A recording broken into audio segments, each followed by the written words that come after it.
జిల్లాలోని అటవీ ప్రాంత శివారు గ్రామాల ప్రజలు భయంతో వణికిపోతున్నారు. పెద్ద పులి కాకుండా చిరుతలు కూడా హల్చల్ చేస్తూ ఉండడంతో ఎప్పుడు ఏం జరుగుతుందో అర్థం కాక భయపడుతున్నారు. మహారాష్ట్ర అటవీ ప్రాంతాల నుంచి పులులు, చిరుతలు, ఇతర అటవీ జంతువులు జిల్లాలోకి తరలి వస్తున్నాయి.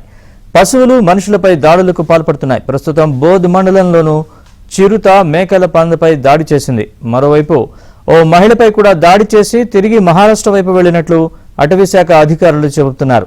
పులులు, చిరుతల సంచారంతో ప్రజలు అప్రమత్తంగా ఉండాలని అటవీ అధికారులు హెచ్చరించారు.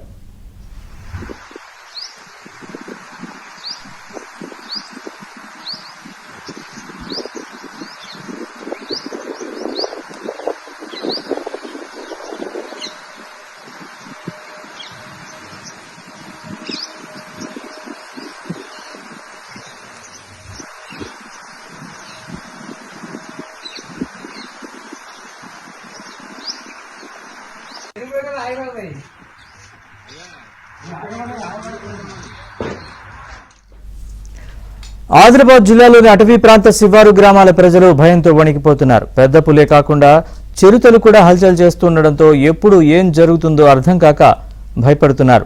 మహారాష్ట్ర అటవీ ప్రాంతాల నుంచి పులులు, చిరుతలు, ఇతర అడవి జంతువులు జిల్లాలోకి తరలి వస్తున్నాయి. పశువులు మనుషులపై దాడులకు పాల్పడుతున్నాయి. ప్రస్తుతం బోధ్ మండలంలోనూ చిరుత మేకల మందపై దాడి చేసింది. మరోవైపు ఓ మహిళపై కూడా దాడి చేసి తిరిగి మహారాష్ట్ర వైపు వెళ్లినట్లు అటవీ శాఖ అధికారులు చెబుతున్నారు. పులులు, చిరుతల సంచారంతో ప్రజలు అప్రమత్తంగా ఉండాలని అటవీ అధికారులు హెచ్చరించారు.